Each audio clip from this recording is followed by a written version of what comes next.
Hello friends, welcome to all of you. So आज हम लोग बहुत ही इंपॉर्टेंट क्वेश्चन डिस्कस करने वाले हैं। What is dimension of symmetric matrix and skew symmetric matrix. ठीक है ना। सबसे पहले हम डायमेंशन ऑफ सिमेट्रिक मैट्रिक्स को डिस्कस करेंगे, उसके बाद हम स्क्यू सिमेट्रिक मैट्रिक्स का जो डायमेंशन है क्या होता है उसको फाइंड आउट करेंगे। तो इसको फाइंड आउट करने के लिए हमें जो सबसे पहले क्या है कि डायमेंशन ऑफ सिमेट्रिक मैट्रिक्स, इसके लिए हमें सिमेट्रिक मैट्रिक्स क्या होता है ये यदि पता है तो हम इस क्वेश्चन को आसानी से सॉल्व कर पाएंगे। ये कोई भी यदि हमारा मैट्रिक्स है A I J N cross N order का, तो सिमेट्रिक मैट्रिक्स का मतलब यही होता है कि A transpose equals to A. ठीक है ना, ये हमें पता है। That means A I J equals to A J I. ठीक है ना, ये हमारा क्या होता है सिमेट्रिक मैट्रिक्स। ठीक है, तो यहाँ पे देखिए, यदि हमारा ए आई जे इक्वल्स टू ए जे आई, यदि ये हमें पता है तो हम इस क्वेश्चन को बिल्कुल आसानी से सॉल्व कर पाएंगे। देखिए, हमारा पहला क्या है एलिमेंट A11, फिर दूसरा एलिमेंट क्या बनेगा A12, A13 equals to A1n। ठीक है ना, फिर दो सेकेंड रो में A21, A22, A23, A2n। कोई यदि हमारा मैट्रिक्स है n क्रॉस n का, और A इसी तरीके से AN1, AN2 dot dot dot ANn। ठीक है ना, ये n क्रॉस n का हमारा मैट्रिक्स है। और यदि ये सिमेट्रिक मैट्रिक्स है तो क्या होता है A I J equals to A J I.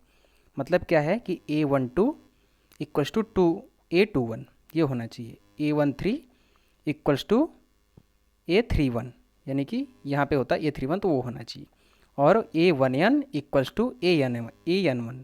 ठीक है ना, और A2n इक्वल्स टू AN2 ये हमारा इक्वल होगा। ठीक है ना, ये सिमेट्रिक मैट्रिक्स का मतलब है। अब देखिए यहाँ पे कितने एलिमेंट हैं, n एलिमेंट है ना। यहाँ पे n एलिमेंट है और n यहाँ पे अननोन है। ठीक है ना, तो यहाँ पे हमने n लिख लिया कि यहाँ पे n अननोन है। अब देखिए यहाँ पे क्या है, एलिमेंट यहाँ पर भी n है, सेकेंड रो में यहाँ पर भी एलिमेंट क्या है n है। बट देखिए हमें ये यदि पता चल गया है तो सिमेट्रिक मैट्रिक्स का डेफिनेशन क्या होता है A I J equals to A J आई। यदि A12 पता है तो A21 भी पता हो गया। ठीक है ना, एलिमेंट यहाँ पर भी कितने हैं n, बट हमें एक पहले से पता हो गया, तो यहाँ पे डायमेंशन क्या हो जाएगा, यहाँ पे अननोन कितने हो जाएंगे n-1। ठीक है ना, यहाँ पे n अननोन, यहाँ पे n-1। इसी तरीके से सेकेंड रो में क्या हो जाएगा n-2 अननोन। इसी तरीके से देखिए हमारा यहाँ पे यदि A1n पता है तो AN1 पता है, A2n पता है तो AN2 पता है। इसी तरीके से हमारा ये सब पता है। और यहाँ पे सिर्फ और सिर्फ हमें यहाँ पे एलिमेंट n है, ये बात पक्की है। ठीक है ना, बट यहाँ पे अननोन कितना है, सिर्फ AN यानी 1, सिर्फ 1 ही एलिमेंट यहाँ पे अननोन है। तो इस तरीके से टोटल अननोन कितना हो जाएगा हमारा 1, 2 एंड सो 1 n। ठीक है ना, इसको हम सबको ऐड कर देंगे तो हमारा डायमेंशन क्या बन जाएगा, डायमेंशन मैट्रिक्स ए का एक कैसा है symmetric matrix 1 + 2 + dot dot dot n-1 n, यानी कि n+1/2। ये किसका डायमेंशन हो गया हमारा n क्रॉस n के सिमेट्रिक मैट्रिक्स का। ठीक है ना, आई होप ये आपको समझ में आ गया होगा।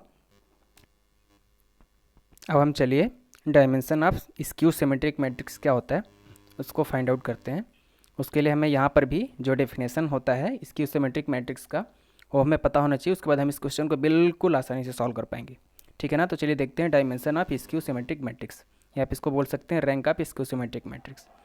ठीक है ना, यहाँ पे यदि कोई मैट्रिक्स हमारा ए आई जे एन क्रॉस एन का आर्डर का, तो यहाँ पे स्क्यू सिमेट्रिक मैट्रिक्स का क्या मतलब होता है, ए का ट्रांसपोज इक्वल्स टू -a। ठीक है ना, ये आपको मतलब पता होगा, यानी कि A I J equals to -a j आई। यहाँ पे फ्रेंड्स हम इस जो डिफिनेशन है इससे हम एक रिजल्ट फाइंड आउट कर सकते हैं। क्या कर सकते हैं, ए आई जे इक्वल्स टू क्या होता है ए जे आई। ठीक है ना, इसको हम यदि एक साइड लेकर आते हैं इस वाले को इस साइड, तो हमारा क्या बन जाएगा A I J plus A J I equals to 0। ठीक है ना, और यदि हमारा जो डायगोनल एलिमेंट होता है वहाँ पे आई और जे का क्या होता है आपस में इक्वल होता है, यानी कि A I J equals to A I I plus A I I हो जाएगा, या तो ए जे जे प्लस ए जे जे हो जाएगा। बात समझ रही कि नहीं हमारा आप। ठीक है ना, यहाँ पे तो ये क्या हो जाएगा 2i इक्वल्स टू क्या बन जाएगा 0, यानी कि ए आई आई, या तो आप लिखिए ए जे जे इक्वल्स टू 0। इसका मतलब diagonal elements skew symmetric matrix में क्या होता है, सिर्फ और सिर्फ 0 होता है। यहाँ से हमको ये पता चल गया।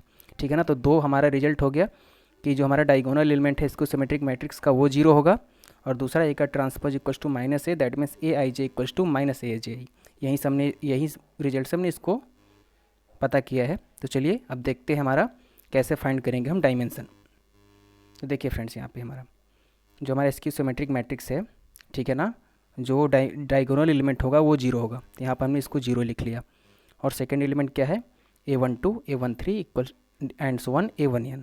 ठीक है ना। अब यहाँ पे देखिए कितने कितने एलिमेंट हैं, यहाँ पे n एलिमेंट हैं, बट अननोन कितना है, जीरो तो हमें पता ही कि यहाँ पे जीरो होगा, यहाँ पर जीरो होगा। ठीक है ना। तो यहाँ पे अननोन कितना हो गया, n-1। तो फर्स्ट रो में कितना अननोन हो गया, n-1। अब सेकेंड रो में देखिए Aij equals to minus AJI, मतलब ये हमें यदि पता है तो हम इसको माइनस लगा के पता कर लेंगे, यानी ये भी हमें पता है। ठीक है ना। तो यहाँ पे जीरो भी पता हो गया और एक एलिमेंट ये भी पता हो गया, तो यहाँ पे कितना हो गया, n-2 अननोन है, बाकी दो हमें पता है। ठीक है ना। इसी तरीके से थर्ड वाले रो में n-3 अननोन मिल जाएंगे हमको। इसी तरीके से लास्ट वाले में हमको यहाँ पे n एलिमेंट हैं। ठीक है ना। और A1n पता है तो AN1 पता है। ठीक है ना। Aij equal to minus AJI है, और A2n पता है तो AN2 पता है। इसी तरीके से हमारा सब पता है। यहाँ पे लास्ट वाला AN हमें नहीं पता होता था किसी में, सिमेट्रिक मैट्रिक्स में, बट यहाँ पे हमें पता है कि डायगोनल एलिमेंट क्या होता है, जीरो, तो ये भी हमें पता हो गया। तो यहाँ पे अननोन कितना हो गया, जीरो, यानी कि हमें सब पता है। इसी तरीके से n के ऊपर वाले हमको क्या मिलेगा, वन अननोन। इसी तरीके से हमारा n-1 अननोन। ठीक है ना। तो यहाँ पे हमारा टोटल अननोन कितना हो जाएगा, या डायमेंशन ऑफ ए क्या लिख सकते हैं हम लोग, डायमेंशन ऑफ ए। ठीक है ना। यानी कि 0 +1 +2 and so one n-3 n-2 n-1। ठीक है ना। इन सभी को जब हम ऐड करेंगे तो हमारा क्या बन जाएगा, n-1 n/2, या तो n-1/2। ये हमारा क्या हो गया, डायमेंशन हो गया स्क्यू सिमेट्रिक मैट्रिक्स का। ठीक है ना फ्रेंड्स, आप इसको एक बार फिर से देखिएगा, यदि नहीं समझ में आएगा तो आसानी से आपको समझ में आ जाएगा। यदि नहीं आ रहा तो आप कमेंट करिएगा। ठीक है ना। और वीडियो अच्छा लगे तो चैनल को सब्सक्राइब करिएगा और वीडियो को लाइक करिएगा। So thank you.